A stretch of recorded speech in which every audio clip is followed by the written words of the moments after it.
എന്തുകൊണ്ടാണ് ശ്രീ അച്യുതാനന്ദനെ സർക്കാർ ആശുപത്രി കൊണ്ടുവന്ന് തിരുവനന്തപുരം മെഡിക്കൽ കോളേജിൽ കൊണ്ടുവന്ന് പ്രൈവറ്റ് ആശുപത്രി കിടത്തിയിരിക്കുന്നത്? ഇപ്പോൾ അദ്ദേഹത്തിന് നടപടിയെടുക്കുകയാണെന്ന് കേട്ടു. എന്ന് പറഞ്ഞാൽ രാജാവ് നഗ്നനാണെന്ന് പറഞ്ഞാൽ കുട്ടിയെ വെടിവെച്ച് കൊല്ലാൻ നോക്കുകയാണ്. എന്തൊരു കഷ്ടമാണ്. പൈസ ഉള്ളവരും ചികിത്സയുടെ ചിലവ് താങ്ങാൻ കഴിയുന്നൊരു സ്വകാര്യ ആശുപത്രി പൊയ്ക്കോട്ടെ. കാരണം തിരുവനന്തപുരം മെഡിക്കൽ കോളേജിൽ ആകാത്തത്രയും വലിയ തിരക്കാണ്. അപ്പോൾ ആരോഗ്യരംഗത്ത് ഒരുപാട് കോൺട്രിബ്യൂട്ട് ചെയ്ത ഗവൺമെൻറ്റാണ് ഉമ്മൻചാണ്ടി ഗവൺമെൻറ്. ആ പല പദ്ധതികളും നടത്താതെ മുടക്കിക്കളഞ്ഞു, ദുർവാശിയുടെ പേരിൽ നിർത്തിക്കളഞ്ഞതിൻ്റെ പേരുദോഷം കൂടി ഈ സർക്കാരിനുണ്ട്. കേരള മോഡൽ ഈ മന്ത്രിമാരൊന്നും ഉണ്ടാക്കിയതല്ല, അതിനൊക്കെ പ്രകൃതിയുടെ കാരണങ്ങൾ പോലും ഉണ്ട്. ഓപ്പറേഷൻ തിയേറ്ററുകളിൽ ഉപകരണക്ഷാമം, ഡോക്ടർമാരുടെ കുറവ്, രോഗികൾ പുറമേ നിന്ന് മരുന്നുകൾ വാങ്ങേണ്ട അവസ്ഥ, ചികിത്സാ പിഴവുകൾ തുടങ്ങി സുഖകരമല്ലാത്ത വാർത്തകളാണ് സർക്കാർ ആശുപത്രികളെ കുറിച്ച് നിരന്തരം പുറത്തു വന്നുകൊണ്ടിരിക്കുന്നത്.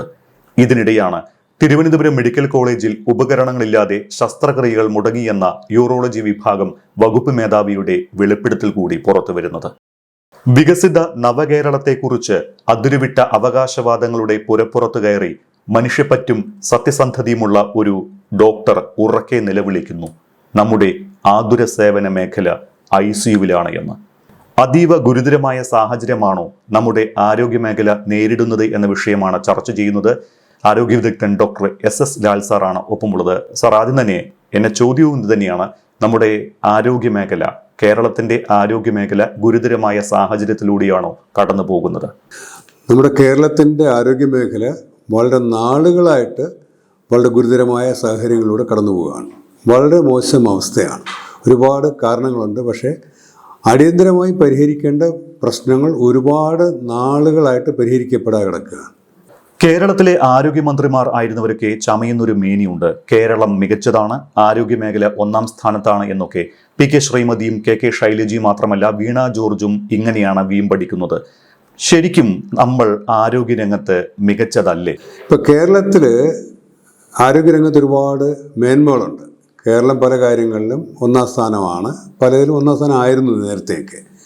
അപ്പോൾ ഈ വിഷയം കൃത്യമായിട്ട് മനസ്സിലാക്കാതെയാണ് പല മന്ത്രിമാരും, പ്രത്യേകിച്ച് കഴിഞ്ഞ 2 ഇടതുമുന്നണി ഗവൺമെൻറ്റിലെ മന്ത്രിമാർ ഇത് കേരള നമ്പർ 1 ആണ്, എല്ലാം പരിഹരിച്ചു എന്ന് പറയുന്നുണ്ട്. അത് ഒന്ന് വിഷയം അറിയാത്തതുകൊണ്ടാണ്, 2 ഇതുവഴി ദുരന്തങ്ങളുണ്ടാകും. കാരണം ഇവിടുത്തെ എല്ലാ പ്രശ്നവും പരിഹരിച്ചു എന്ന് ചില ആരോഗ്യ പ്രവർത്തകരും തെറ്റിദ്ധരിക്കും, പൊതുജനങ്ങളും തെറ്റിദ്ധരിക്കും.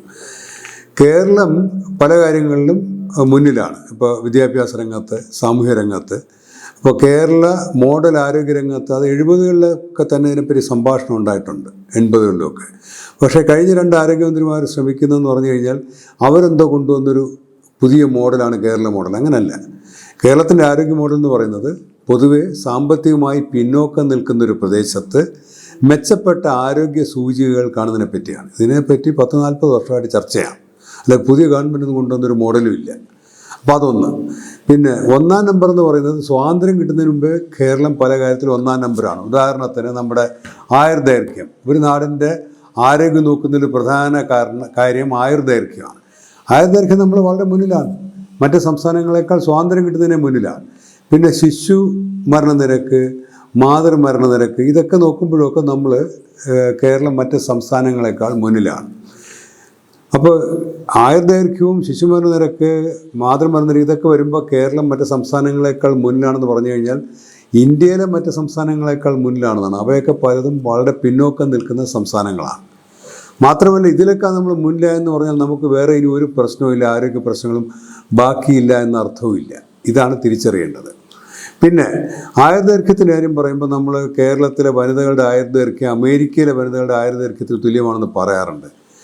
80 വയസ്സാണ്. പക്ഷേ അവിടെ 80കാർ സ്വന്തമായിട്ട് വണ്ടി ഓടിച്ച് നടക്കുകയും വളരെ ആക്റ്റീവൊക്കെയാണ്. നമ്മുടെ ഇവിടുത്തെ 80കാരായ സ്ത്രീകളുടെ ശാരീരികാരോഗ്യം അമേരിക്കയായിട്ടൊന്നും തുലനം ചെയ്യാൻ പറ്റില്ല. അതിന് പല കാരണങ്ങളുണ്ട്. അപ്പോൾ നമ്മൾ വയസ്സ് 80 ജീവിച്ച്, അല്ലെങ്കിൽ 80 കഴിഞ്ഞ് ശരാശരി ജീവിച്ചിരിക്കുന്ന എണ്ണം പറഞ്ഞിട്ട് കാര്യമില്ല, അവരുടെ ജീവിതത്തിൻ്റെ നിലവാരമൊക്കെ നോക്കേണ്ടത്. അപ്പോൾ ഈ കേരള മോഡൽ തെറ്റിദ്ധരിച്ച് പറയാൻ പാടില്ല. കേരള മോഡൽ ഈ മന്ത്രിമാരൊന്നും ഉണ്ടാക്കിയതല്ല, അതിനൊക്കെ പ്രകൃതിയുടെ കാരണങ്ങൾ പോലും ഉണ്ട്. കേരളത്തിലേക്ക് ഒഴുകുന്ന 41 നദികളുണ്ട്, നമുക്ക് ശുദ്ധജലം ലഭ്യമാണ്. അതുകൊണ്ടാണ് വയറിളക്ക രോഗങ്ങൾ ഇവിടെ കുറഞ്ഞു നിൽക്കുന്നത്. ഈ 41 നദികൾ ഏതെങ്കിലും സർക്കാർ കൊണ്ടുവന്നാണോ? പിന്നെ ഇവിടെ പഴയ രാജഭരണകാലത്തോ അല്ലെങ്കിൽ ബ്രിട്ടീഷ് ഭരണകാലത്തോ അല്ലെങ്കിൽ മിഷണറികൾ കൊണ്ടുവന്നതൊക്കെ ആയിട്ട് ഒരുപാട് ആരോഗ്യ സ്ഥാപനങ്ങളുണ്ട്. ഇതൊക്കെ നമ്മുടെ ആരോഗ്യം മെച്ചപ്പെടുത്താൻ കാരണമായിട്ടുണ്ട്. പിന്നെ വിദ്യാഭ്യാസം, സാക്ഷരത, സ്ത്രീ സാക്ഷരത, ഇതൊക്കെ ഒരുപാട് കാരണമായിട്ടുണ്ട്. ഇതൊക്കെയാണ് മുഖ്യ കാരണങ്ങൾ. പിന്നെ ഗവൺമെൻറ്റുകളുടെ കോൺട്രിബ്യൂഷൻ നോക്കുകയാണെങ്കിൽ അച്യുതമേനോൻ ഗവൺമെൻറ്റാണ് കേരളത്തിലെ 500ഓളം പ്രാഥമിക ആരോഗ്യ കേന്ദ്രം ഒരുമിച്ച് തുടങ്ങിയത്. അപ്പോൾ എല്ലാ ഗവൺമെൻറ്റുകളും കുറേ കോൺട്രിബ്യൂട്ട് ചെയ്തിട്ടുണ്ട്. പക്ഷേ ജനങ്ങളുടെ വിദ്യാഭ്യാസവും സ്ത്രീ സാക്ഷരതയും ആരോഗ്യ അവബോധവും കോവിഡ് കാലത്ത് ഞങ്ങൾ പഠനം നടത്തിയപ്പോൾ കേരളത്തിലെ 95% ജനങ്ങളും മാസ്ക് ധരിക്കുകയാണ്. മറ്റു പല സംസ്ഥാനങ്ങളിൽ അതിൻ്റെ പകുതി പോലുമില്ല. അപ്പോൾ ജനങ്ങൾക്ക് കൈയടി കൊടുക്കേണ്ടതുണ്ട്. അപ്പോൾ ഇതെല്ലാം കൂടെ ചേർന്നിട്ടുണ്ടാണ്. എന്നാൽ ഇപ്പോഴും കേരളം മോഡലല്ലാത്ത ഒരുപാട് മേഖലകളുണ്ട്. ആത്മഹത്യാ നിരക്ക് കേരളമാണ് ഇന്ത്യയിൽ ഏറ്റവും കൂടുതൽ. നമുക്കത് ബീഹാറുകാരനോടോ പഞ്ചാബിയോട് പറയാൻ പറ്റുമോ കേരളത്തെ കണ്ടുപഠിക്കാനായിട്ട്? കൊളസ്ട്രോളിൻ്റെ കാര്യത്തിൽ, പ്രമേഹ രോഗത്തിൻ്റെ കാര്യത്തിൽ, അമിതവണ്ണത്തിൻ്റെ കാര്യത്തിൽ, ഇങ്ങനെ ഒരുപാട് കാര്യത്തിൽ, രക്തസമ്മർദ്ദത്തിൻ്റെ കാര്യത്തിലൊക്കെ നമ്മൾ വളരെ മോശമായ മോഡലാണ്. നമ്മളത് കേരളം മറ്റാർക്കും മാതൃകയല്ല. റോഡപകടങ്ങൾ, ഇന്ത്യയിൽ ഏറ്റവും കൂടുതൽ റോഡപകടം നടക്കുന്ന 3ാമത്തെ സംസ്ഥാനമാണ് കേരളം. മഹാരാഷ്ട്രയും തമിഴ്നാടും കഴിഞ്ഞാൽ അത് മോഡലേ അല്ല, മാതൃകയല്ല. അപ്പോൾ കേരളത്തിന് ഒരുപാട് പ്രശ്നങ്ങൾ ഇനിയും പരിഹരിക്കാനുണ്ട്. ഇതൊക്കെ കൂടാതെ തന്നെ കേരളത്തിൽ ആയുർദൈർഘ്യം കൂടുതലായതുകൊണ്ടുള്ള പ്രശ്നങ്ങളുണ്ട്.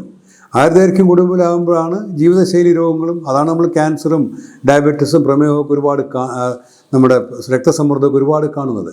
അപ്പോൾ അതിനനുസരിച്ചുള്ള ജീവിതശൈലി ക്രമീകരണങ്ങൾ വേണം, ചികിത്സാ സംവിധാനങ്ങൾ വേണം. അപ്പോൾ ആരോഗ്യം എന്ന് പറയുന്നത് ഒരു നാട്ടിലെ കടത്ത് കടക്കാൻ അല്ലെങ്കിൽ കടത്തുകാരനെ ഉള്ളൂ, അല്ലെങ്കിൽ നീന്തി കടക്കേണ്ടി വരുന്ന സ്ഥലത്ത് പാലിടുമ്പോഴത്തേക്ക് വണ്ടി അപ്പുറം കിടക്കും. അതുപോലെ ഒറ്റ പ്രശ്നം ഒറ്റ പരിഹാരമല്ല. ആരോഗ്യരംഗം എപ്പോഴും ഇവോൾവ് ചെയ്തുകൊണ്ടിരിക്കുകയാണ്. പുതിയ പ്രശ്നങ്ങളാണ്, പുതിയ പരിഹാരങ്ങൾ ഉണ്ടായിക്കൊണ്ടേയിരിക്കണം. 4 കൊല്ലം നമുക്ക് കോവിഡിനെ പറ്റി അറിയില്ലല്ലോ. കോവിഡ് വന്നപ്പോൾ പുതിയ പ്രശ്നമാണ്. അപ്പോൾ ഒരുപാട് പുതിയ പ്രശ്നങ്ങൾ, വളരെ ഡൈനാമിക്കാണ് ആരോഗ്യരംഗം, വളരെ ചലനാത്മകമാണ്. അപ്പോൾ ഓരോ ദിവസവും പുതിയ പ്രശ്നങ്ങൾ വരുന്നതുകൊണ്ട് പരിഹരിച്ചുകൊണ്ടേയിരിക്കണം. അല്ലാതെ എല്ലാം ശരിയാക്കി നമ്പർ 1 ഫസ്റ്റായി നമ്മൾ ഒരു പ്രവേശന പരീക്ഷയ്ക്ക് അഡ്മിഷൻ കിട്ടുന്നുണ്ടല്ലോ, പ്രവേശന റാങ്ക് ഉണ്ട്, അഡ്മിഷൻ അതിന് പേടിക്കണം, അങ്ങനെയല്ല. എല്ലാ നിമിഷവും പ്രവേശന പരീക്ഷ നടക്കുന്ന രംഗമാണ് ആരോഗ്യരംഗം. ആരോഗ്യരംഗത്തെ ലോകത്തിന് മാതൃകയാണ് എന്ന് മേനി നടിക്കുകയാണോ സർക്കാർ? കാരണം പ്രത്യേകിച്ച് തിരുവനന്തപുരം മെഡിക്കൽ കോളേജിന്റെ കാര്യത്തിൽ മുൻപ് ഉമ്മൻചാണ്ടിയുടെ കാലത്തേക്കാൾ എത്രയോ സൗകര്യം ഇന്ന് തിരുവനന്തപുരം മെഡിക്കൽ കോളേജിൽ കൂടിയിട്ടുണ്ട്. വർഷങ്ങൾക്ക് മുൻപ് 1000ഓളം രോഗികൾ മാത്രമാണ് അവിടെ എത്തിയിരുന്നത് എങ്കിൽ ഇന്ന് അതല്ല സ്ഥിതി. ഓരോ ദിവസവും 3500 മുതൽ 4000 രോഗികൾക്ക് വരെ അവിടെ ചികിത്സ നൽകുന്നുണ്ട്. അപ്പോൾ പിണറായി സർക്കാർ പറയുന്നതിലും അല്പം കാര്യമില്ലേ? ഇത് അടിസ്ഥാനപരമായിട്ട് അറിയേണ്ടത് ഒരു സർക്കാരല്ല പെട്ടെന്ന് മാറ്റങ്ങളുണ്ടാകുന്നത്. അങ്ങനെ ചെയ്യാൻ പറ്റില്ല ആരോഗ്യരംഗത്ത്. ഉദാഹരണം പറയാം, 1947 നമുക്ക് സ്വാതന്ത്ര്യം കിട്ടിയത്, 46 കിട്ടിയില്ല എന്ന് പറയുന്ന പോലെ. 46 വരെ ചെയ്ത ശ്രമത്തിൻ്റെ, അല്ലെങ്കിൽ 47 ഓഗസ്റ്റ് 14 വരെ ചെയ്തതിൻ്റെ ഫലമാണ് 15-ാം തീയതി ഉണ്ടാകുന്നത്. എന്തുകൊണ്ട് കഴിഞ്ഞ ദിവസം കിട്ടിയില്ല, കഴിഞ്ഞ വർഷം കിട്ടിയില്ല, കഴിഞ്ഞ ദശാബ്ദത്തിൽ കിട്ടില്ല എന്ന് ചോദിക്കരുത്. ദശാബ്ദങ്ങളുടെ പണി കൊണ്ടാണ് ഒരു കാര്യം അച്ചീവ് ചെയ്യുന്നത്. അപ്പോൾ അതിനകത്ത് ഈ കേരളത്തിലെ എല്ലാ ഗവൺമെൻറ്റുകളും, പ്രത്യേകിച്ച് ഉമ്മൻചാണ്ടി ഗവൺമെൻറ്റൊക്കെ ഒരുപാട് കാരുണ്യ പദ്ധതിയും ലോട്ടറിയിലൂടെ തന്നെ ചികിത്സ നൽകുന്ന ഇന്ന് ഒരുപാട് കാര്യങ്ങൾ ചെയ്യുന്നുണ്ട്. ഈ ഗവൺമെൻറ് പലതും നിർത്തിക്കളയുകയും ചെയ്തു. അപ്പോൾ ആരോഗ്യരംഗത്ത് ഒരുപാട് കോൺട്രിബ്യൂട്ട് ചെയ്ത ഗവൺമെൻറ്റാണ് ഉമ്മൻചാണ്ടി ഗവൺമെൻറ്. ആ പല പദ്ധതികളും നടത്താതെ മുടക്കിക്കളഞ്ഞു, ദുർവാശിയുടെ പേരിൽ നിർത്തിക്കളഞ്ഞതിൻ്റെ പേരുദോഷം കൂടി ഈ സർക്കാരിനുണ്ട്. പിന്നെ നമ്മൾ ഒരു കുട്ടി 10ാം ക്ലാസ്സിൽ 1ാം റാങ്ക് വാങ്ങിക്കുമ്പോൾ 10ാം ക്ലാസ്സിൽ ഒരു ടീച്ചറാണ് ഞാൻ കാരണമാണ് ഈ കുട്ടിക്ക് 1ാം റാങ്ക് കിട്ടിയെന്ന് പറയുന്ന പോലത്തെ മണ്ടത്തരമാണ്. അവൻ്റെ രക്ഷകർത്താക്കളുണ്ട്, അവൻ്റെ ജനിതക ഘടനയുണ്ട്, അവൻ്റെ സാഹചര്യങ്ങളുണ്ട്, സുഹൃത്തുക്കളുണ്ട്, മറ്റധ്യാപകരുണ്ട്, 1ാം ക്ലാസ് തൊട്ട് 10ാം ക്ലാസ് വരെ പഠിപ്പിച്ച അധ്യാപകരൊക്കെ പുറമെ രക്ഷകർത്താക്കളുണ്ട്. ഇവരെല്ലാം കൂടി ചേർന്നിട്ടാണ് ഒരു കുട്ടി 1ാം സ്ഥാനത്ത് വരുന്നത്. അപ്പോൾ 10ാം ക്ലാസ്സിലെ ക്ലാസ് ടീച്ചറാണ് ഞാൻ വന്നു ഇവൻ റാങ്കായി എന്ന് പറയുന്ന പോലെ. അങ്ങനത്തെ ഒരു അബദ്ധജടിലമായ ഒരു പ്രസ്താവനയാണ്. അങ്ങനെ ചെയ്യാനും പാടില്ല. കൂട്ടായ്മയാണ്. അത് മാത്രമേ LDF ആരോഗ്യവും UDF ആരോഗ്യമൊന്നും കേരളത്തിലില്ല. ഏതെങ്കിലും ഇടത് രോഗമാണോ അല്ലെ വലത് രോഗമാണോ ഉണ്ടോ? മനുഷ്യൻ സാധാരണ മനുഷ്യനാണ്. അവൻ ആശുപത്രിയിൽ പോകുന്നത് LDFകാരനായിട്ടോ UDFകാരനായിട്ടല്ല, രോഗിയായിട്ടാണ്. അപ്പോൾ സാധാരണ മനുഷ്യൻ അവൻ പാവപ്പെട്ട ആശുപത്രി ചെല്ലുമ്പോൾ അവന് ചികിത്സ കിട്ടണം. അതിന് LDF ശ്രമിക്കണം, UDF ശ്രമിക്കണം, ഇല്ലാത്ത ഏതെങ്കിലും സംഘടനയുണ്ട് അവർ ശ്രമിക്കണം. എല്ലാ രാഷ്ട്രീയ കക്ഷികൾക്കും എല്ലാ പൊതുസംഘടനകൾക്കും മന്ത്രിസഭകൾക്കും ഇതിനകത്ത് ഉത്തരവാദിത്വമുണ്ട്. ഇപ്പോൾ നമുക്ക് അസുഖം വരുമ്പോഴത്തെ പാർട്ടി നോക്കിയിട്ടാണ് ചികിത്സിക്കുന്നത്. അപ്പം അങ്ങനല്ല, എല്ലാവരും കോൺട്രിബ്യൂട്ട് ചെയ്യണം. പിന്നെ ഇതൊക്കെ തുടർച്ചയാണ്. ആരോഗ്യം എന്ന് പറയുന്നത് ഒരുപാട് കാര്യങ്ങൾ തന്നെ ദേശീയ ആരോഗ്യ നയമാണ്. ഇപ്പോൾ ക്ഷയരോഗം സംസ്ഥാന സർക്കാർ മാറുമ്പോൾ ആരോഗ്യ നയം മാറുന്നില്ല, ദേശീയ ആരോഗ്യ പരിപാടിയാണ്. കുഷ്ഠരോഗമായാലും HIV ആയാലും അങ്ങനെ കുറേ പരിപാടികളുണ്ട്. ബാക്കിയുള്ള ചികിത്സാ പദ്ധതികളെല്ലാം ലോകാരോഗ്യ സംഘടന തുടങ്ങി Indian council of medical ICMR ഇങ്ങനെ ഒരുപാട് പ്രസ്ഥാനങ്ങളുടെ നയങ്ങൾക്കനുസരിച്ച് നമ്മുടെ ചികിത്സ നടത്തുന്നത്. അപ്പോൾ ഇത് ഒരു ഗവൺമെൻറ് വന്ന് എന്തെങ്കിലും ഗവൺമെൻറ്റുകൾക്ക് നല്ല കാര്യങ്ങൾ ചെയ്യാൻ പറ്റില്ല എന്നല്ല പറയുന്നത്. പക്ഷേ ഈ ഒരു ഗവൺമെൻറ് വന്ന് എല്ലാവരുടെയും ആയുസ് മാറ്റി അങ്ങനെ പറയുന്നത് ആരോഗ്യത്തെപ്പറ്റി യാതൊരു അടിസ്ഥാന ബോധമില്ലാത്തതുകൊണ്ടാണ്. സാർ, ഇങ്ങനെ പറയുമ്പോൾ തന്നെ ഈ മുഖ്യമന്ത്രിയും മറ്റു മന്ത്രിമാരും ചികിത്സയ്ക്ക് പോകുന്നത് മെഡിക്കൽ കോളേജുകളിലോ സർക്കാർ ആശുപത്രികളിലോ അല്ല. അതെന്തുകൊണ്ടായിരിക്കും? ഇതാണ് ഞാൻ പറയുന്നത്. കേരളത്തിലെ സർക്കാർ ആശുപത്രിയിൽ ഡോക്ടർമാരും നഴ്സുമാരും ഒക്കെ വളരെ നല്ലവരാണ്, മറ്റ് സ്റ്റാഫും. അവിടുത്തെ ഭൗതിക സാഹചര്യങ്ങൾ വളരെ നല്ലതായിരുന്നു. ഇവിടുത്തെ മെഡിക്കൽ കോളേജുകളൊക്കെ 60-70 വർഷമായിട്ടൊക്കെ പഴക്കമുള്ള മെഡിക്കൽ കോളേജുകളാണ്. ആ മെഡിക്കൽ കോളേജുകളുടെ ഭൗതിക സാഹചര്യങ്ങൾ തൊട്ട് മറ്റ് സാഹചര്യങ്ങൾ വരെ വികസിപ്പിക്കണം. ഇപ്പോൾ ആരോഗ്യമന്ത്രി നിയമസഭയിൽ പറഞ്ഞ് രോഗികളുടെ എണ്ണം കൂടുന്നതാണ് പ്രശ്നമെന്ന്. അപ്പോൾ രോഗികളുടെ എണ്ണം കൂടുമ്പോൾ ആശുപത്രി സൗകര്യങ്ങൾ വർദ്ധിപ്പിക്കണം. മന്ത്രി തന്നെ പറഞ്ഞാണ് അസംബ്ലിയിൽ. ധനകാര്യമന്ത്രി പറയുന്നത് പണം വെട്ടിക്കുറച്ചിട്ടില്ല എന്ന്. വെട്ടിക്കുറയ്ക്കാതിരിക്കുകയല്ല, പണം കൂട്ടിക്കൊടുക്കുകയാണ് വേണ്ടത്. അപ്പോൾ രോഗികളുടെ എണ്ണം കൂടുമ്പോൾ ആശുപത്രികളുടെ ഭൗതിക സാഹചര്യങ്ങൾ കൂടണം, സ്റ്റാഫിൻ്റെ എണ്ണം ഉൾപ്പെടെ കൂടണം. നമ്മുടെ കോവിഡ് സമയത്ത് തിരുവനന്തപുരം മെഡിക്കൽ കോളേജ് സൂപ്രണ്ട് സർക്കാരിന് എഴുതി കൊടുത്തിരുന്നു, ഈ മെഡിക്കൽ കോളേജിൽ തന്നെ 1200 പുതിയ സ്റ്റാഫിനെ വേണമെന്ന്. ഒരാളെ പോലും കിട്ടിയിട്ടില്ല. ഡോക്ടർമാരെ വാക്കിൻ ഇൻ്റർവ്യൂ വെച്ചാൽ പോലും ആൾ വരാത്ത അവസ്ഥയാണ്. ഉള്ളവർ പിരിഞ്ഞു പോവുകയാണ്.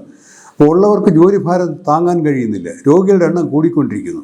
അപ്പോൾ ഇതാണ് യാഥാർത്ഥ്യം. അപ്പോൾ അതിനനുസരിച്ച് സാഹചര്യങ്ങൾ, ഭൗതിക സാഹചര്യങ്ങൾ, സ്റ്റാഫിൻ്റെ എണ്ണം ഇതെല്ലാം വർദ്ധിപ്പിക്കുകയാണ് വേണ്ടത്. തിരുവനന്തപുരം മെഡിക്കൽ കോളേജിൽ യഥാർത്ഥ പ്രശ്നങ്ങൾ ഡോക്ടർ ഹാരിസ് വിളിച്ചു പറഞ്ഞു. അദ്ദേഹം CPM സഹയാത്രികനാണ്. എന്നിട്ടും നല്ല മനുഷ്യനായതുകൊണ്ട്, നല്ല ഡോക്ടറായിട്ട് അയാളെ വിളിച്ചു പറഞ്ഞാണ്. അയാൾക്കറിയാം ഈ റിസ്ക് ഒക്കെ ഉണ്ടാകുമെന്ന്. അയാൾ പുറത്ത് പറഞ്ഞു. ആ അവസരം നോക്കിയിട്ട് ഈ പ്രശ്നങ്ങൾ പരിഹരിക്കുകയാണ് വേണ്ടത്. ഇപ്പോൾ അദ്ദേഹത്തിന് നടപടിയെടുക്കുകയാണെന്ന് കേട്ടു. എന്ന് പറഞ്ഞാൽ രാജാവ് നഗ്നനാണെന്ന് പറഞ്ഞാൽ കുട്ടിയെ വെടിവെച്ച് കൊല്ലാൻ നോക്കുകയാണ്. എന്തൊരു കഷ്ടമാണ്. ഈ കിട്ടിയ അവസരം നോക്കി ആശുപത്രി മെച്ചപ്പെടുത്തുകയാണ് വേണ്ടത്. നമ്മൾ രാഷ്ട്രീയമായിട്ടോ തിരുവനന്തപുരം മെഡിക്കൽ കോളേജിൽ എല്ലാം ഉണ്ട്, എല്ലാം ഭദ്രമാണെന്ന് പറഞ്ഞാൽ ജനങ്ങൾ തെറ്റിദ്ധരിക്കും.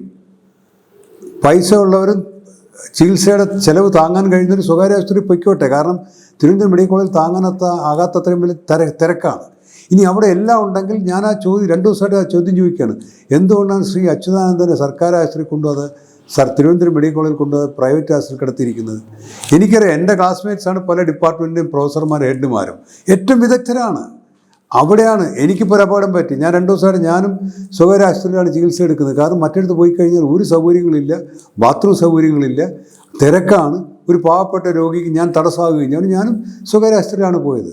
അപ്പോൾ തിരുവനന്തപുരം മെഡിക്കൽ കോളേജിൽ മുൻ മുഖ്യമന്ത്രി നമുക്ക് പ്രിയപ്പെട്ട അച്യുതാനന്ദന് പോലും പോകാൻ പറ്റാത്ത സ്ഥലമാണെന്നുള്ള യാഥാർത്ഥ്യമുണ്ട്. അത് നമ്മൾ അംഗീകരിക്കുക തന്നെ വേണം. പണ്ട് മുഖ്യമന്ത്രിമാരെല്ലാം കിടന്നതും ചികിത്സ എടുത്തിരുന്നതും പലരും മരണം സംഭവിച്ചതും തിരുവനന്തപുരം മെഡിക്കൽ കോളേജിലാണ്. ഇപ്പോൾ അതിന് പറ്റാത്തൊരു യാഥാർത്ഥ്യം ഉണ്ടെന്ന് നമ്മൾ അംഗീകരിച്ചേ പറ്റുള്ളൂ. ഓക്കെ സാർ, നമുക്ക് നീണ്ടുപോയത് കൊണ്ട് ഇതിൻ്റെ ബാക്കി ഭാഗം അടുത്ത എപ്പിസോഡിലേക്ക് മാറ്റാം.